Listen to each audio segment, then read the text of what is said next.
join me today in lesson 5.5, the last lesson of the unit. We're going to talk about inequalities for sides and angles of triangles. Keep it there. There you go. So we're going to talk a lot about triangles today and some connections that some of you probably have already made, but we want to confirm them and make sure everybody gets it. So moving on, we're going to begin with the comparison property.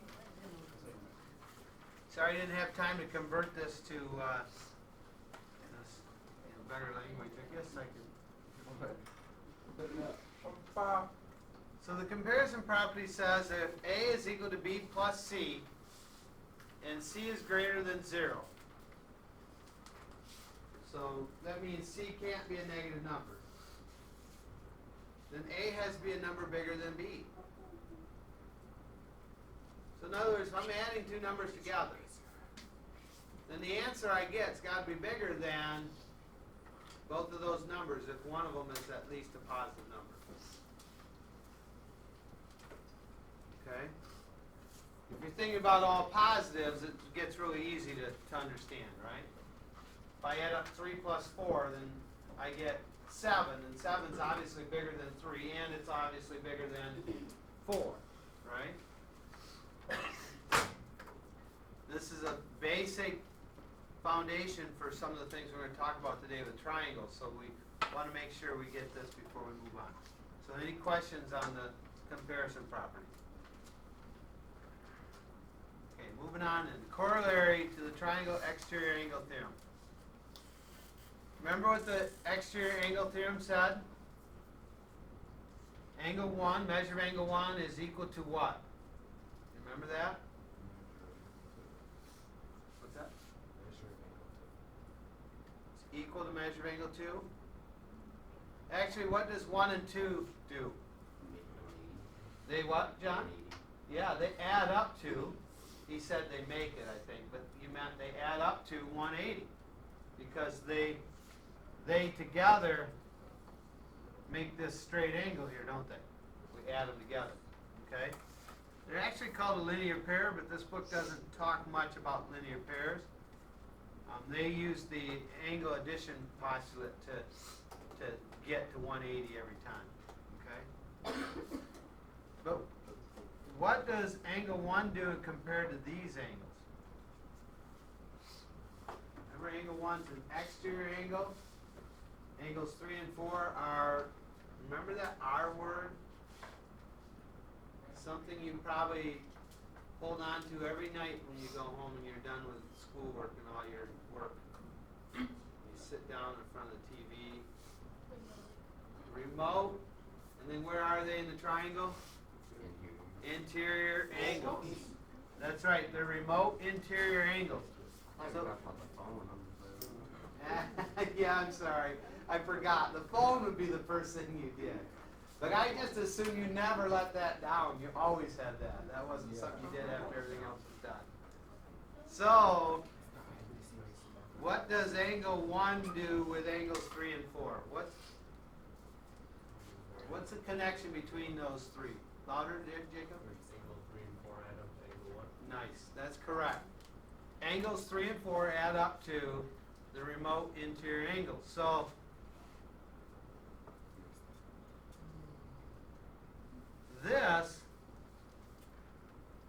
this part right here is what you already knew. That was the triangle exterior angle theorem. The measure angle 1 is equal to the measure of angle 3 plus measure angle 4. What we're talking about today is a corollary to that. Who remembers what a corollary is? Another one of those fancy big words that has its own special meaning here. Remember, it immediately follows a theorem to do what?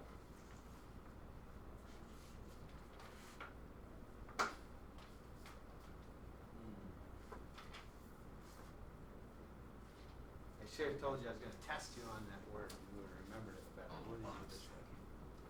What word? Corollary. What's corollary mean? Oh, is it like a correlation? It is very much like a correlation. It makes a connection between a theorem and this next statement. So, there we go. Now Paul's looking it up for us. If you're at home, hopefully you're looking it up.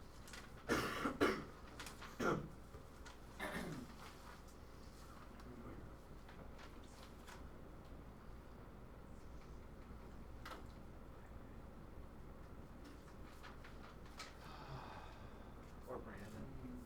Ate all those Pitsy burgers. Where is Pitsy's at? Mount Pleasant. Yeah, but we're at Mount Pleasant. I don't know. Okay. I'm not good with direction. Okay. Did you notice any buildings around it? No. Okay. A corollary is a statement that follows directly from a theorem. Okay. It follows directly from a theorem, meaning it gives us more information about it. So, this corollary is saying that since 1, measure of angle 1 is equal to measure of angle 3 plus measure of angle 4, then that means that measure of angle 1 is bigger than measure of angle 3, and measure of angle 1 is bigger than measure of angle 4. So measure of angle 1 is bigger than measure of angle 3, and it's bigger than measure of angle 4. Can angles 1, 3, and 4 be negative? Could either of them be negative? What's that? No, I don't either. We don't measure negatives, do we? Math does use negative measurements and angles, but it doesn't mean the angle is a negative. It means the direction you went to get to that angle was negative. Okay? So when we do negative angles later in your life here in class, it's only telling us a direction to get to them. It's not telling us the angle's a negative number. Okay? The angle's still positive. It's still bigger than 0. Right? 0 would be one ray laying on the other ray, right? And we open that up bigger than 0, we get a number. It represents the size of that angle. But here, so we're talking about all positive numbers, so since 1 is equal to 3 plus 4, that means 1 is bigger than 3 and 1 is bigger than 4. Okay, so that's our corollary.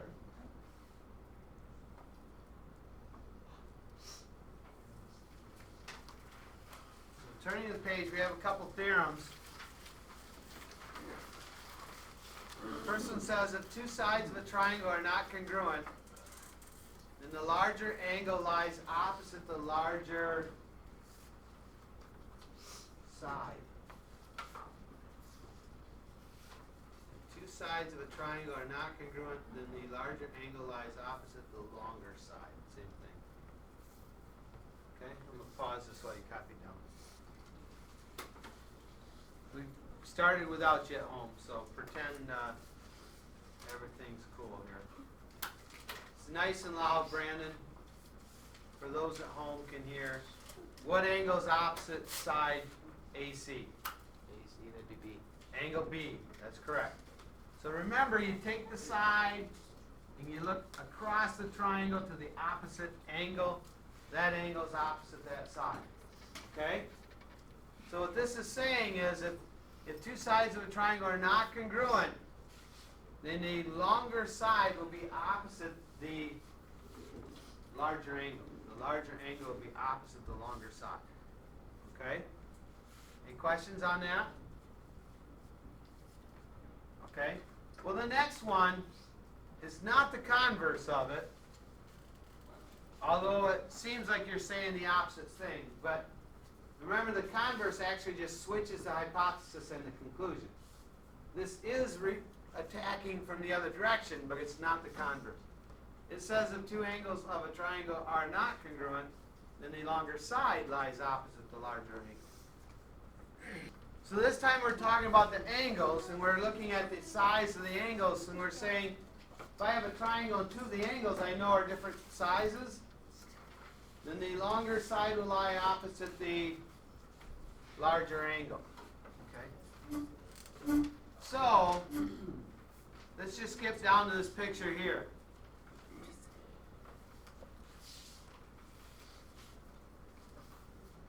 This is going to be a real test question. Okay? This is the kind of question I want you to be able to answer. There's a couple different questions I could give you here if I put points on this. No, I guess I didn't need to do that. I'm sorry, the way this is drawn up. There are a couple questions, but I would have changed where the numbers went. In this case, I gave you all these sides. So the question would be, list the angles in order from largest to smallest. I would like you to take a couple minutes in your group to talk about it quietly so you don't share your information with others. Keep it a secret, okay? But please communicate. List the angles, smallest, I'm sorry, I think I said large. Well, we'll just go with that. I think the test question actually goes the other way. Smallest to largest. Listen to me. These numbers are labeling the angles. They're not the size of anything.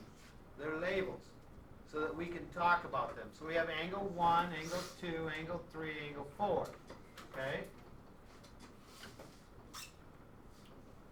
These numbers are the sizes or the lengths of these sides.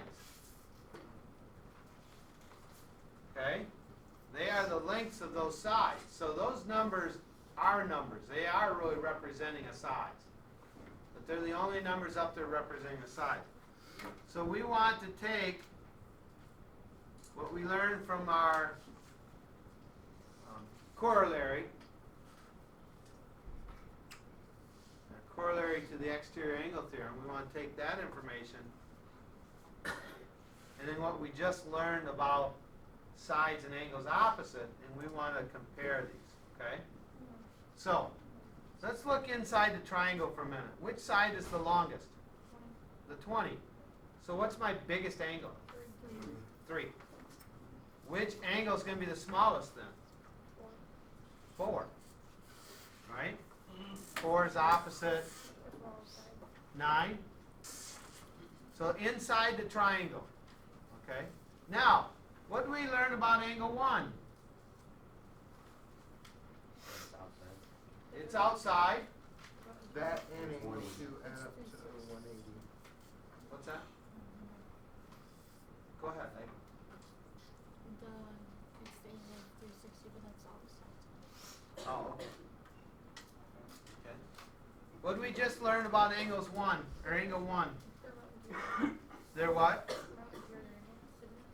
Angle 1 is an exterior angle. And what's special about angle 1 and the remote interior angle?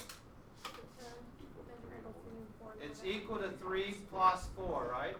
Angles 3 and 4 added up equal angle 1. So what does that tell us about angle 1? It's bigger than 3 and 4. Inside the triangle, which one's the biggest? 3. And we just said 1 is bigger than 3. So what's the very biggest one? 1. So 1 is the very biggest. So the next biggest we said was 3. What's the next biggest? 2. I agree with that, sorry. And the smallest was 4. Okay? Those are the smallest. Now, I want to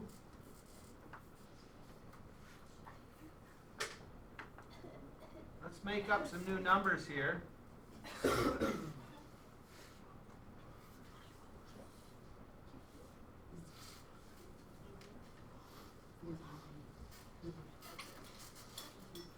we have some new numbers there. I'm going to time you this time. I'm actually going to hold you to it.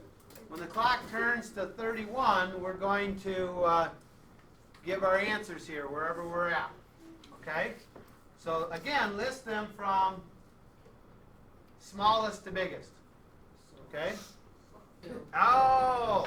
I'm very sorry. My ears are not good, I guess. List the angles smallest to largest. Which one's the smallest now, Bishoy? Angle 1? No, we did. Yeah, 3. Angle what? 3. Angle 3? No, the smallest.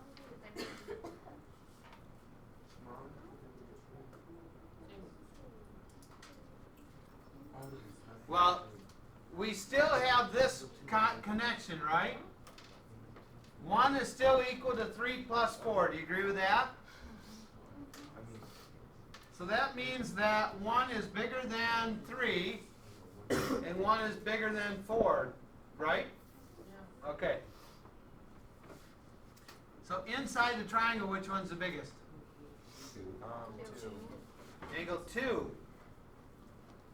Angle 2 is the biggest one inside the triangle. Okay?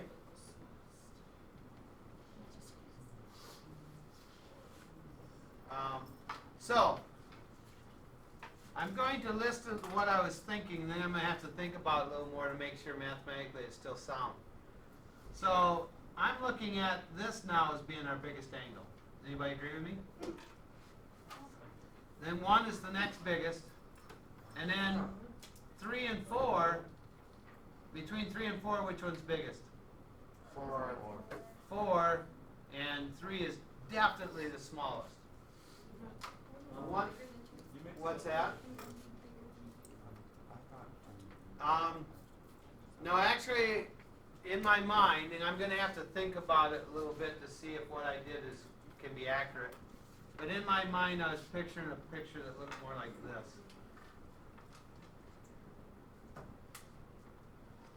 Okay? And what I have to look at is if what I was making was the picture we had drawn, 1 is obtuse, isn't it? And so when I changed it around like I did, I was thinking that would make angle 2 the obtuse angle and angle 1 the acute angle.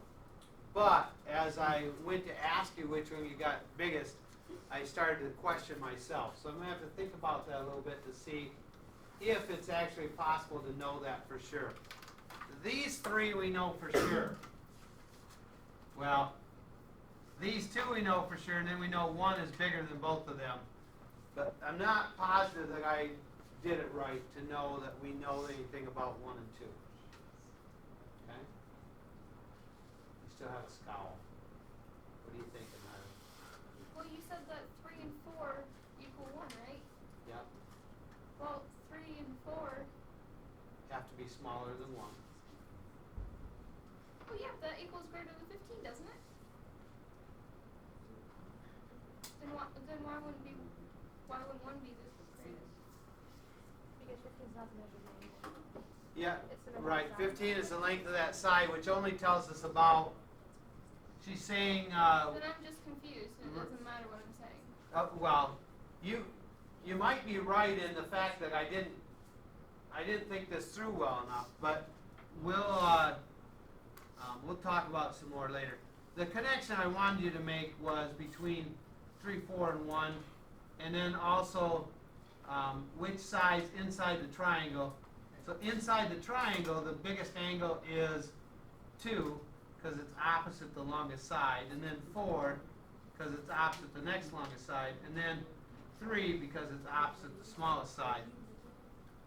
So 3, 4, and then 2, but again, 1 and 2, I was picturing in my mind when I asked you the question, this kind of a picture, where I actually made 1 smaller than 2 this time. And that could certainly be true, but I'm not sure that the information I gave you, I'd have to stop and think about it a little more, okay? I'm thinking that it's too vague And it's possible, I think it's actually possible that we're looking at a picture like this also. Where 1 and 2 are actually equal to each other. Okay? So we have 3 pictures here going on, and it's possible that what I gave you, the way I gave it to you, may not be able to distinguish the difference between 1 and 2. Whether they're equal or 1's bigger than 2 or 2's bigger than 1. Okay? So that was probably a poorly asked question, but the intent of it still holds true. I wanted you to think about their sizes, okay? I wanted you to start comparing based on whether they're an exterior angle or a remote interior angle, and compare based on the lengths of the legs, or the sides of the triangle. They aren't necessarily legs. Okay? All right. So, triangle inequality theorem. What I want you to do, well, first of all, let me set it up. I'm going to ask you a question. 1 means yes, 2 means no. Okay? You hold your hand right close to your body. 1 means yes, 2 means no. What I'm getting at is I want your honest opinion. I would want everybody to answer. Okay? Just give me an answer to this. You need to venture a little ownership to this question so that you'll better understand where we're going next. Okay? Yeah. What's that? You're still recording, right? Do you want this on? Yes, I want them to hear the question also. The question is, are you ready to answer? Put your hand right in front of you here, so nobody has to know but me. Nobody's going to be looking around what you say. I just want your own thoughts. Okay? Paul? Join us. All right? 1 means yes, 2 means no. The question is, if I gave you 3 sticks, I cut a bunch of wood up for my mom last night, so if I gave you 3 sticks and said, set them on the floor, make a triangle. 1 is you'll always be able to make a triangle. 2, you will not always be able to make a triangle. Will you always be able to make a triangle out of 3 sticks? 1 or 2? You mean a stable triangle or just? No, just lay them down there and have a triangle. They don't need, yeah, they're straight sticks. Are they even? They don't have to be even. Whatever they're even. I can't remember. Like you think that was. They're 3 separate sticks. Michael's right? still thinking. Okay, yeah. Okay, thank you for that. We got some ownership. Now, what I want you to do, I'm going to give you 3 straws. Each group. So not one of you, and I want you to make a triangle out of your 3 straws, okay? Just like that, and you just lay them on your desk to make a triangle. Okay? And then we're going to take a minute to talk about it, and then we'll go on with this. Okay? So, when I give them to you, I can pause this now. So, raise your hand if you were able to make a triangle. Hands are holding together, but. You guys have a triangle? Yeah, it's very obtuse, though. Very obtuse? It is very obtuse. Good. Triangle. And your hands aren't up. Connect the ends, didn't I? They don't have. Okay, let's go this way. Raise your hand if your straws don't make a triangle. Okay, why didn't they make a triangle, Emily?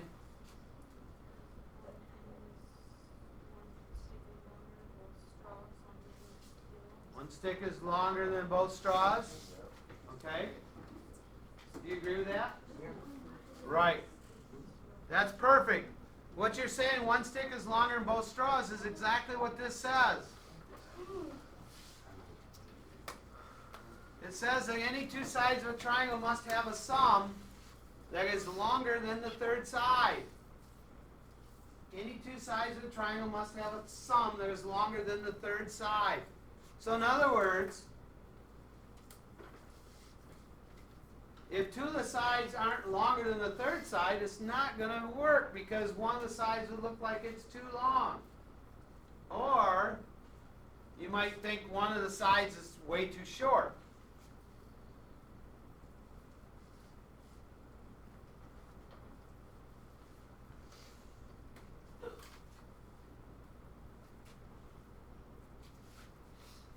Or we were paused. The three statements we get out of this rule says this, that AB plus BC has to be bigger than AC, AC plus BC has to be bigger than AB, AB plus AC must be bigger than BC. But again, for those at home, the shortcut to all this is the fact that all we have to worry about is, are the two shortest sides longer than the longest side? That's all that really matters here.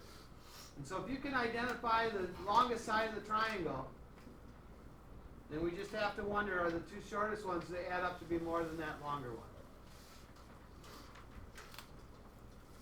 Okay? And we're almost done here.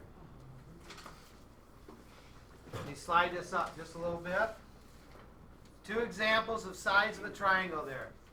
6, 7, and 13. Does that make a triangle? Yes. Wait. 6, 7, and 13. Is 6 and does 6 and 13 more than 7? Yes. Is 7 and 13 more than 6? Yes, but 6 plus 7 is 13. Is 6 and 7 more than 13? No. Yes. No. 6 plus 7 is 13. It's equal. Equal. Is that good enough to make a Yes. triangle? Yes. It will never be displayed. If I took this and this and this, is that going to make a triangle? Yes. No.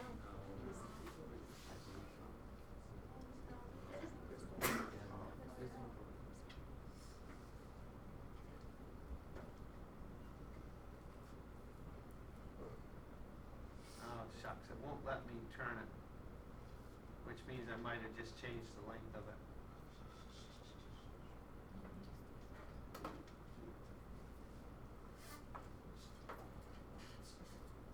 What's going to happen when I swing these down so they touch? They're going to be straight. It's going to be a straight line, isn't it? If they're equal to it, if they're not a little bit longer, then when I swing this down, and when I swing this down, they're going to be like that. That's not a triangle, is it? So, is it okay if they're equal to each other? No. No. What's the rule say? That any two sides has to be longer. It doesn't say or equal to. It says longer than. So how about these two? Will they make a triangle? Does that make sense? Anybody confused yet? Okay. You only have 14 questions there to look at. I think you have lots of time to get them done. Many of them are short. Okay?